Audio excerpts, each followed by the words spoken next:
velocidade.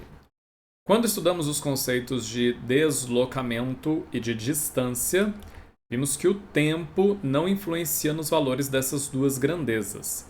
Você pode ter o mesmo deslocamento sendo realizado em 1 minuto, 1 hora, 1 século, isso não faz diferença. O deslocamento é definido como a posição final menos a posição inicial, e a distância é o espaço total percorrido. Então, o deslocamento depende apenas dos pontos inicial e final da partícula, enquanto a distância depende da trajetória do corpo. Mas o tempo não influencia nenhuma das duas. Agora, nós podemos incluir a influência do tempo no movimento definindo uma nova grandeza física, a velocidade. Porque é óbvio que se um corpo sai de um ponto inicial vai até um ponto final em 1 hora ou em um dia, existem dois movimentos bem diferentes aí. Nesse caso, o que diferencia um do outro é a sua velocidade.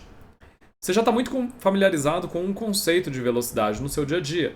Nós estamos o tempo todo nos referindo à ideia de rapidez ou velocidade de um corpo, ou um objeto, ou um sistema, como por exemplo nas frases: Usain Bolt é um ex-velocista jamaicano, multicampeão olímpico, o carro mais rápido do mundo supera os 450 km por hora, a velocidade da internet está muito baixa, o mundo está cada vez mais rápido, etc. Então, em todos esses exemplos, a palavra velocidade está diretamente relacionada à ideia de taxa de movimento ou de mudança. Quando eu falo, por exemplo, que a velocidade da internet está muito baixa, não significa que a internet está saindo de um lugar e indo para outro. O que a gente tem aqui é uma taxa de transferência de dados. Mas ainda assim a gente associa com a ideia de velocidade ou de rapidez.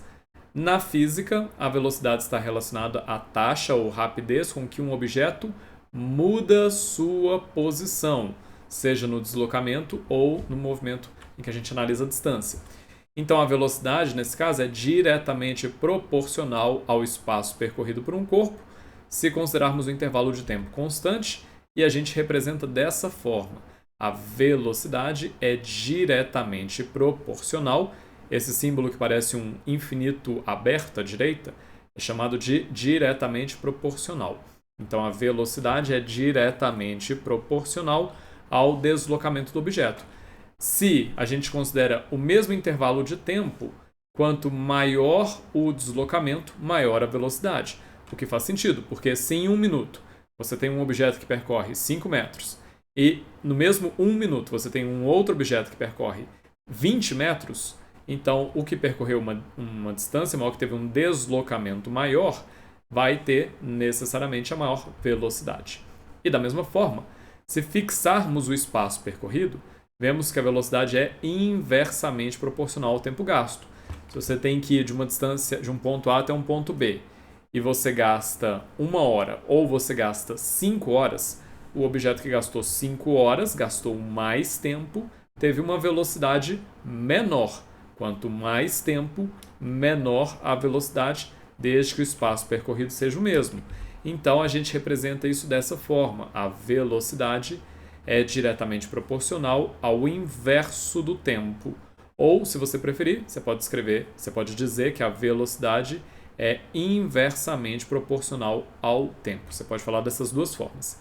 Que a velocidade é diretamente proporcional ao inverso do tempo, ou que a velocidade é inversamente proporcional ao tempo gasto. Então, nós definimos a velocidade v como a razão entre o espaço percorrido e o intervalo de tempo. Por que eu coloquei aqui o espaço percorrido? Porque isso vai depender de como que a gente define essa velocidade. Se a gente define usando o deslocamento, se a gente define usando a distância, isso vai ter diferença sim, tá? Mas então, a princípio, a gente define a velocidade como a razão entre o espaço percorrido pelo intervalo de tempo. E na física existem então 4 tipos de velocidades: a velocidade média, velocidade escalar média, velocidade constante e a velocidade instantânea. E nós vamos ver cada uma delas. A unidade de medida de velocidade é sempre uma unidade de comprimento dividida por uma unidade de tempo, já que o espaço é medido uma grandeza de comprimento e o tempo é uma grandeza de tempo, então, óbvio, né? Então você precisa de uma unidade de comprimento aqui em cima e uma unidade de tempo aqui embaixo. As unidades mais comuns são o metro por segundo Então, o espaço medido em metros, o tempo em segundos. Ou então, quilômetros por hora, o espaço percorrido em quilômetros dividido pelo tempo em horas. Mas, naturalmente, a gente pode ter outras unidades. A gente poderia ter, por exemplo, centímetro por segundo, milímetro por segundo, quilômetro por segundo, quilômetro por minuto ou milhas por hora, etc. A gente pode ter qualquer unidade que seja comprimento dividido por tempo. Mas as mais comuns são essas duas e a do Sistema Internacional é metros por segundo. Então, na dúvida, quando você estiver na dúvida, vamos usar metros por segundo. E aí a gente precisa fazer a respectiva conversão.